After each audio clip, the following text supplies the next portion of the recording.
Hello world. It's Sunday, February the 3rd, 2019. Present time, 1 minute till 4 o'clock. And it's a beautiful day. 67 degrees Fahrenheit outside here in Columbia, Missouri. It's a real relief from the cold weather that we'd had. So far today, oh shit. Let me start with yesterday. I had dinner with the international students, and this one young guy, a local named Quinn, he asked if I wanted to join along with him to go to this Latin Student Association party. And there's one thing I know about Hispanic people, or Latin people. They like to party. So naturally I said yes, and I said, alright, I'll drive us over there. And first thing we did is we walked down to the bus stop in front of the student center, waited about 10 minutes for a bus, hopped on, got deposited in front of the Hearn Center, which is the basketball arena. And I just walked a lot, and I could not find my car. And Quinn, he's like, hey, you should try making it hunk. So I'm holding my key out like this, hitting the button, and wondering, like, okay, well, I'm not hearing anything. And then it suddenly dawns upon me that on Friday afternoon, I parked my car inside of the parking garage. It's like right next to my dormitory. Go figure. So we walk like 20 minutes over to the parking garage. But it's okay. I mean, it's a party. You don't need to show up right on time. Anyways, went through. It was a good night. Played some Cards Against Humanity. Is it Cards Against Humanity? That's it, right? I played a bit of that game. Drank some beer. Had a good time interacting with the hosts. And I also sold off one of these, my little e-cig that I've been puffing on recently, for 20 bucks. I didn't want to sell it, right? But this guy, I was puffing on this indoors, and this guy, Martin, he looks at me, and he's like, hey, what's that? What is this? And there were some guesses flying around, like, oh, maybe it's something to use to take in THC. So no, it's just, like, here it is. Look, it's got this little pod. It's, that's it. It's got nicotine. That's it. And he was very impressed by this. Really, really impressed by this device. And I happen to be carrying around my spare battery, plus a fresh pod. And I told him, like, hey, yeah, they've got this deal going on. It's $6. All you're doing is paying shipping and handling in order to receive a battery and 2 pods. Just push through an order of your own, and comes in, just give me your new unit in 1 pod, and in the meantime you can take this. And I hand him over the battery and this pod, and like, oh no, it's I don't need it. Like, I insisted, like, dude, go ahead. It's like, I've got this extra stuff, I don't need it, and I know it's gonna come back to me. Go ahead, be my guest. So eventually he pulls out a 20 and he offers it to me. He's like, here, you can have this. Like, take this, please. So then it's more comfortable to make this exchange, I guess. So, so far then, on this purchase of 2 batteries and 2 pods, net cost to me was $7. But I also earned, I think, $14 towards gift cards, and then 20, meaning this has been a pretty good moneymaker. I mean, it's small, right? Like, it's really small, but at the same time, it's just a nice thing. And eventually I'll get another battery. He can return the existing one to me. I'll get a fresh pod back. Today, I do want to order some e-juice because I'm running really, really low on juice inside this pod. And I want to avoid smoking too many cigarettes. It's not good for you. Otherwise, Yeah, I came back around like 2:30 ish. Maybe slept around 3 o'clock, and woke up today. Went over to the Rollins dining hall. I've never been there before for lunch, but one of the international students wanted to go. The other ones met up with us, so we had like five people sitting at this little table for three. Just chatted a bit. The guy that suggested Rollins is from Uzbekistan, so we walked back towards the dorms together, and I chatted with him a bit. Computer science major. What else? I mean, that's really it. That brings me to this point. I've changed the sheets on my bed. I've got the rest of my bedding is drying right now, if it's not already finished. And at 5 o'clock, I've got a Super Bowl watch party to attend. I'll be bringing along with me. Oh, you already saw it. That bottle of port that I picked up just yesterday. I don't even know. The days go by so fast. It's not even funny. So that's it. That brings us to this present moment. Today, got a reading. This one, son of a gun. I don't even have the app open on my phone yet. This one's called Psyched Up. How the science of mental preparation can help you succeed. McGinn? Is it gin or gin? Let's see. McGinn. Alright, cool. So, I've got this out in front of me, and let's get started.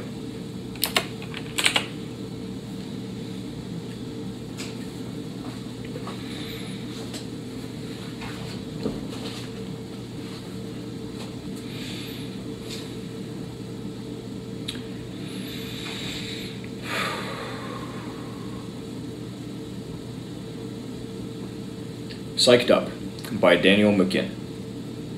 Psyched Up from 2017 takes on the subject of performance. It looks at how top performers in a variety of fields psych themselves up for action and provides actionable advice to help you prepare and perform better. Who should read this? Those who experience performance anxiety, people curious about the psychology of top performers, and underperformers trying to get back on top of their game. Who wrote the book?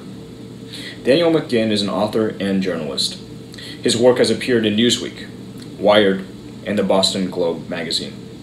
He also serves as an editor of the Harvard Business Review. What's in it for me? Get psyched for your next performance. Sometimes life seems like one long sequence of performances. First, there are the roles we play without even noticing it. Child, spouse, parent, friend. As if these roles weren't tiring and daunting enough, there are countless others that we adopt as life goes on, such as leader or teacher, athlete or entrepreneur.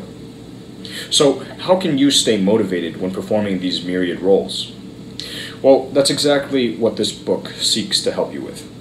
Drawing on a range of sources, from athletic research to academic studies, this book provides you with practical tips and professional pointers for staying calm and performing at the very top of your abilities. In these blinks,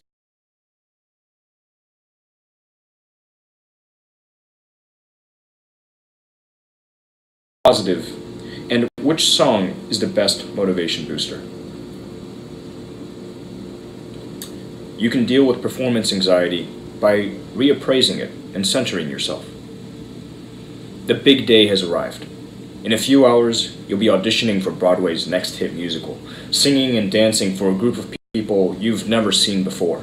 You're so nervous you could explode.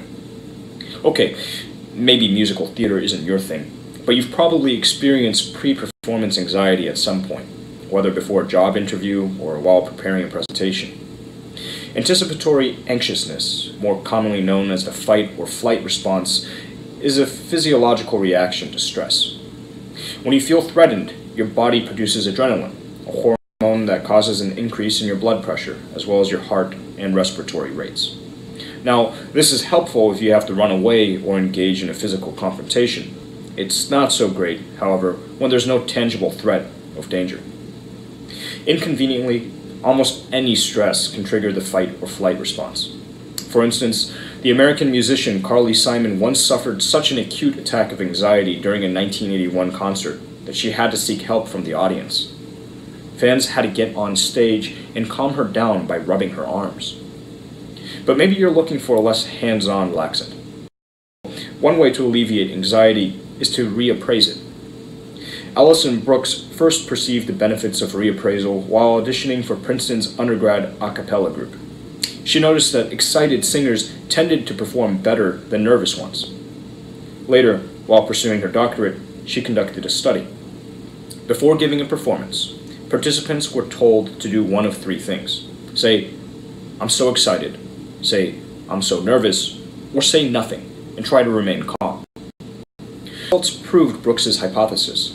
The participants who announced their excitement, reappraised it, performed better than the others.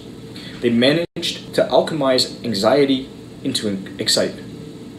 This is effective because returning from an anxious state to a calm state is hard. The two emotions are far apart. Transitioning from anxious to excited, however, doesn't take much effort. Centering is yet another anxiety-reducing technique. Aikido masters in Japan remain calm yet intent when practicing their martial art. Robert Nidifer, a sports psychologist, devised steps to achieving similar focus. Begin by breathing deeply. While concentrating on your breath, release the tension in your muscles. Then imagine that all your body's energy is concentrated in your physical center, the point just beneath your belly button. Once it's all there, release it. This centering technique will bring you calm and renewed focus.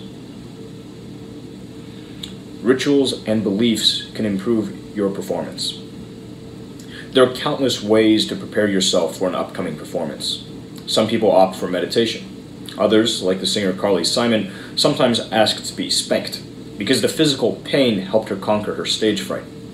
Regardless of how you choose to dispel those pre-performance jitters, however, there's something you should always be: consistent.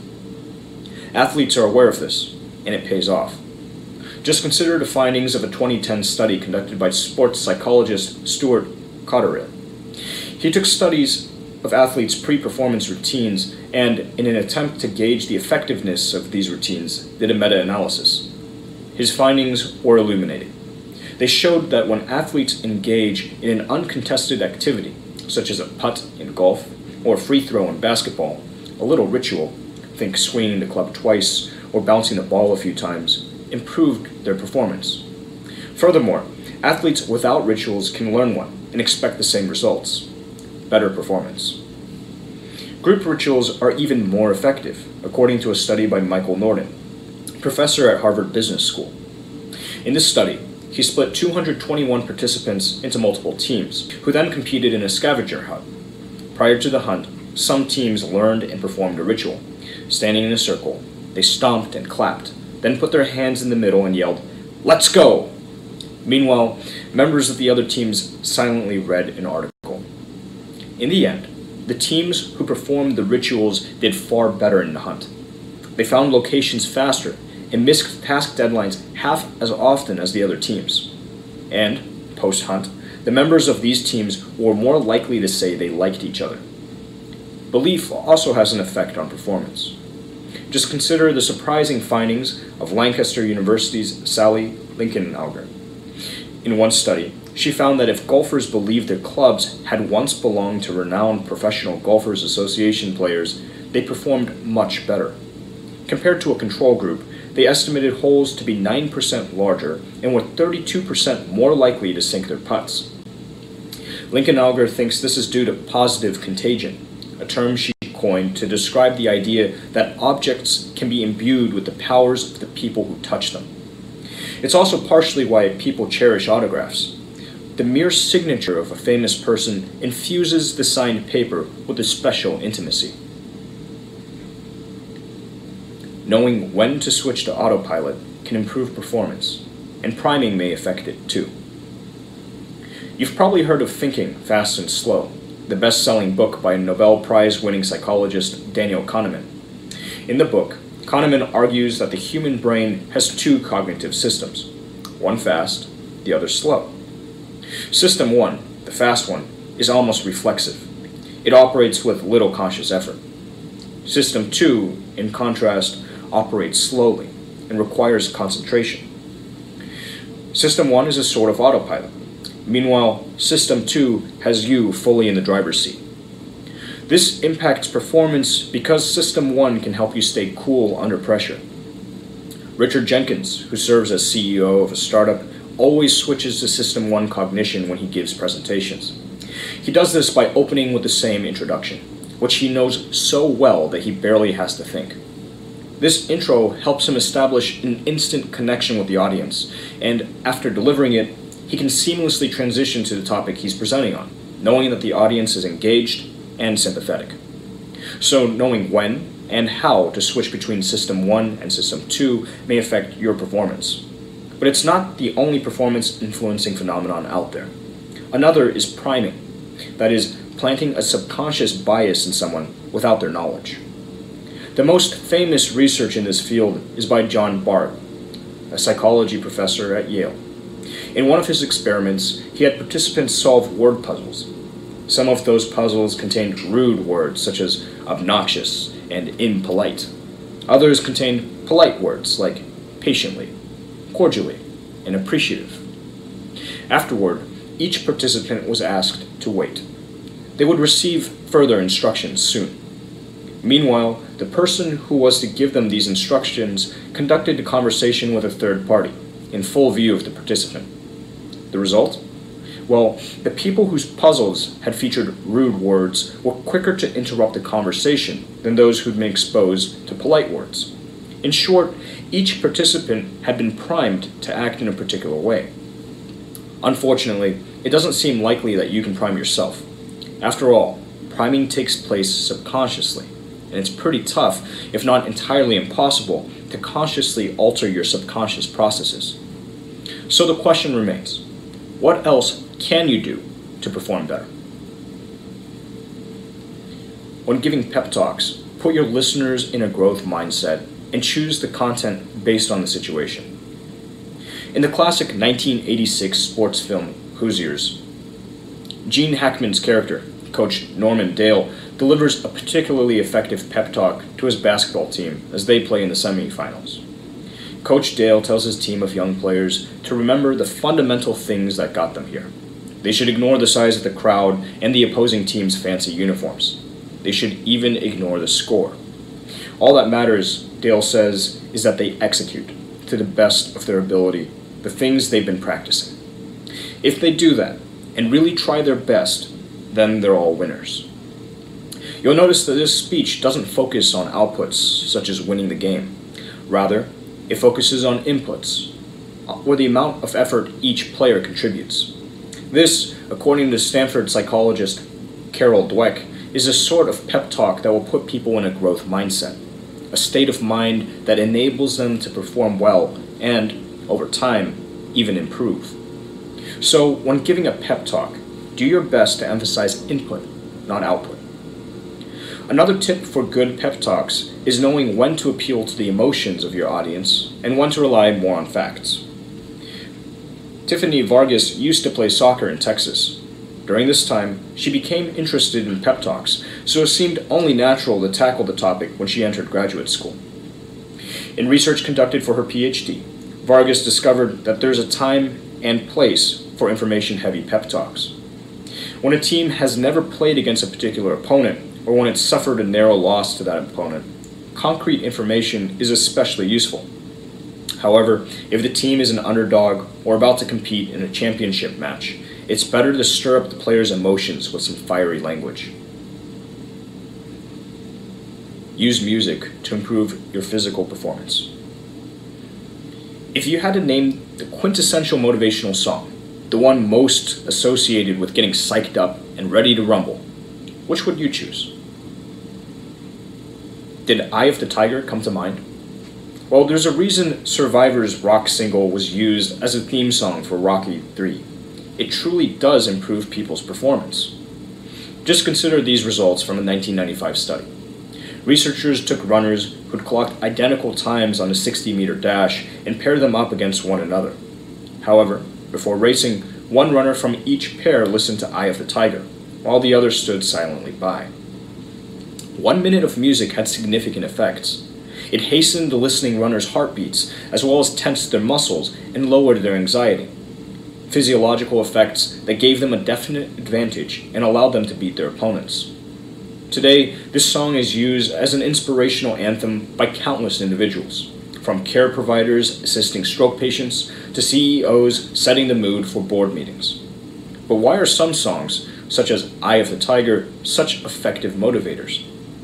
Well, Kussah's Karageorgis has one answer.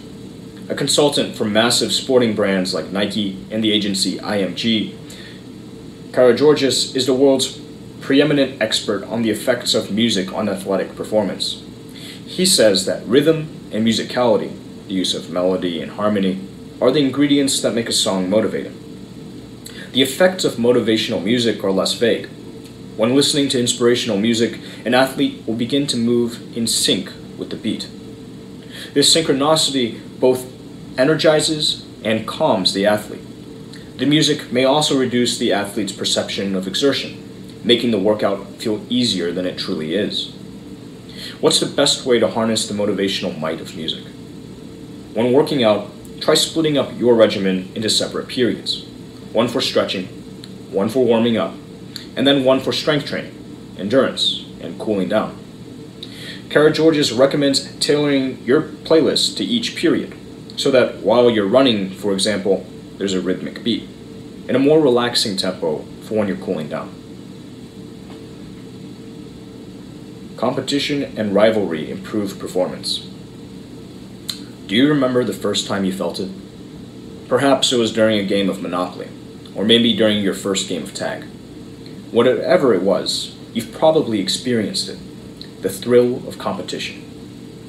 Even if it was more of a low-level wish to win, you've doubtless felt the invigorating determination that competition gives rise to. But is this a good thing? Well, in performance terms, yes, it is. Head-to-head competition improves performance. Way back in the 1890s, an Indiana University graduate student named Norman Triplett carried out a few experiments that are as relevant today as they were then. He looked at a series of bicycle races from 1897 in which some 2,000 cyclists had competed and analyzed the results. There were 3 types of races. Unpaced, where cyclists competed against the clock. Paced, where they were helped by a team that set a particular pace. And racing, where they competed directly against other cyclists. His analysis showed that paced cyclists rode on average 34.4 seconds per mile faster than unpaced cyclists. Also, those competing directly against other cyclists averaged 5 seconds faster yet. Competing against a rival, that is, against someone you know, as opposed to a complete stranger, can be even more motivating. While still a child, Gavin Kilduff, an associate professor of management at New York University, noted that competing against strangers didn't motivate him as much as competing against a known rival. His research shows that when playing against rivals, NCAA basketball teams played better defense and blocked more shots. Similarly, long-distance runners tended to run faster when pitted against rivals. But rivalry extends beyond sports. It can provide extra motivation in the business world, too.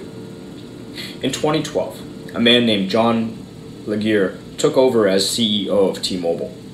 At the time, the company wasn't doing very well. Of the 4 big U.S. wireless carriers, it was the tiniest, and a merger with AT&T had recently been blocked by the Federal Trade Commission. Team spirit was not high. But Legere took this slump as an opportunity to engage in some unorthodox tactics. He started publicly bad-mouthing AT&T and Verizon, T-Mobile's main competitors, tweeting about their poor service and generally talking trash about them in order to induce rivalry. And it worked. Since then, T-Mobile's stock price has more than doubled, as has its number of subscribers. The lesson is that people always tend to root for the underdog. Some people find performance-enhancing drugs helpful, but they can have dangerous side effects. You probably associate performance-enhancing drugs with athletes who do anything to get an edge on their competition, even if it means putting their career on the line. However, today there are many ordinary people who take such drugs to deal with more mundane situations. Just consider propranolol, a beta blocker initially intended to treat heart disease.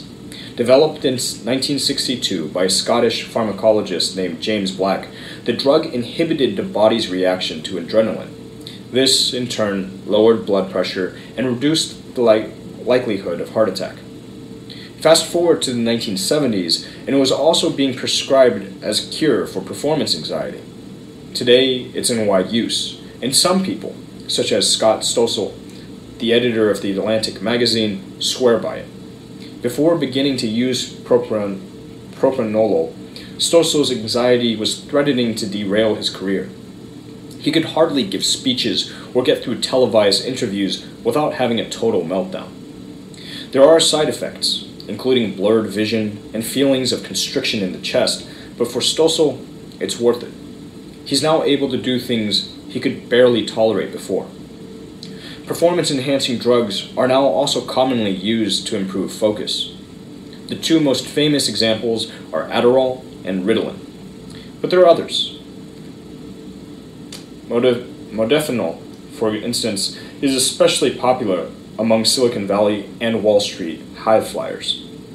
Developed in France in 1970, modafinil was intended to treat narcolepsy, among other sleep disorders.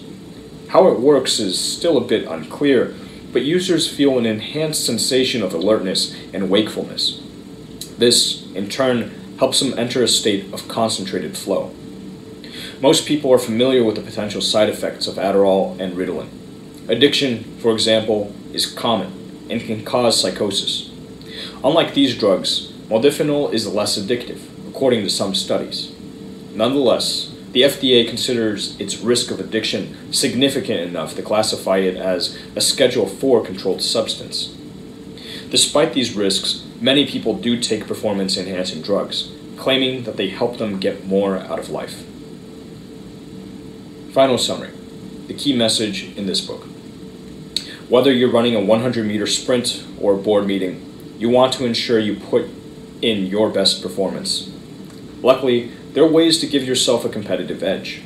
By selecting the right music, engaging in rivalries, and adopting rituals, you can fend off anxiety and psych yourself up for any occasion. Actionable advice. Make use of performance contagion. Performance contagion occurs when someone is using an object that he or she believes previously belonged to someone with exceptional skill. When starting a new, daunting project, consider acquiring such an object from someone who has already succeeded in what you aim to do. Using it may well give you an extra performance boost. The author, for example, is a fan of author Malcolm Gladwell and managed to procure a keyboard Gladwell had written on. Suggested further reading. 4 Seconds by Peter Bregman. 4 Seconds from 2015 gives precise examples of how to rid yourself of self-defeating habits at work, at home, and in your relationships. A 4-second pause helps slow down hasty, unhappy reactions and is the first step to reworking the way you communicate with others and receive feedback from them. You really can be prepared for anything if you just take a breath first.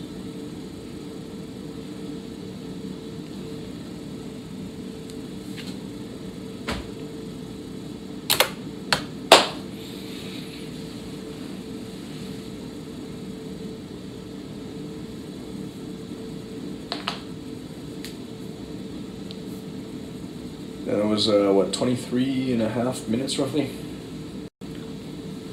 23 and change. The time flies. And looking at the time right now, I've got to get ready to get moving. So, where the fuck are my socks? Oh. See, I knew I left them somewhere.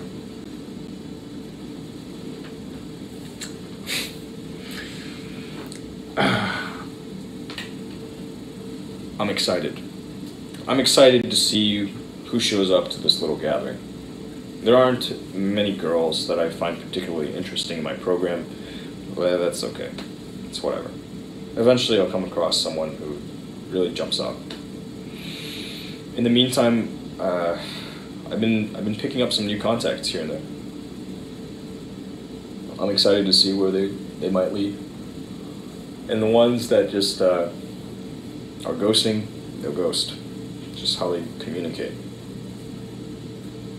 It's no big deal. As of yet, I'm still waiting on a number of things. One including butane for this bad boy. You've seen this, yeah? Did I show it to you yet? If I haven't, here it is.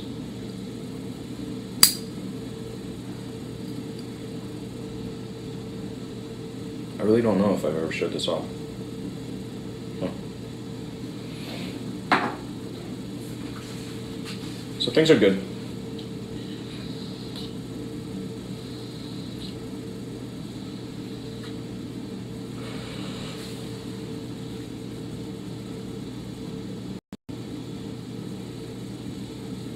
Things are in a good place.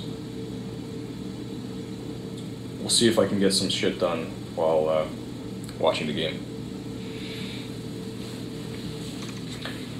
In the meantime, I'm gonna kill this here and take care of my laundry and shit.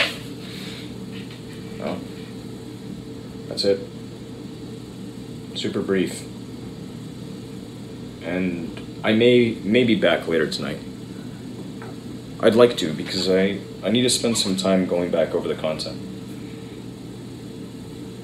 I think there's some stuff I need to save from falling off today.